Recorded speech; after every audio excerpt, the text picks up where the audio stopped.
finished building your product. And I say one thing, I think you should tell them how small the transactions are so they get a sense and who your customers are.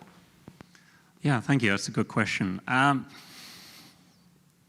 So I knew so little about developing countries. I spent 3 years talking to people in companies in developing countries and the work over there and the challenges that they have because I didn't know what the market was like.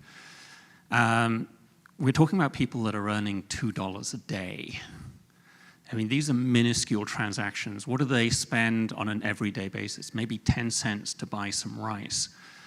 Any kind of system I'm going to build has to accommodate that. And the payment systems that we have here in the West just can't do it. The Visa, MasterCard networks charge a minimum fee of 20 to 35 cents a transaction because they have to, because of some of the challenges that they have in the way that they're structured. I had to modify that in order to make it possible to offer 10-cent purchases and be viable for everyone involved. So the fees are small enough so that people are quite happy paying them, and yet the different players make enough out of them to make it worthwhile them offering it.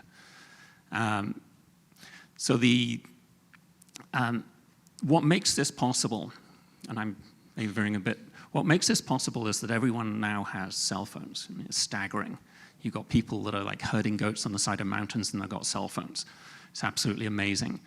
The cell phone providers are now offering mobile money. It was started by M-Pesa in Kenya, and it was so successful that all the other cell phone companies either offer it now or they are building their systems. Now, those are all closed systems, so you can only send money to someone else that also has an account at the same place. I'm building the network that connects all of them together.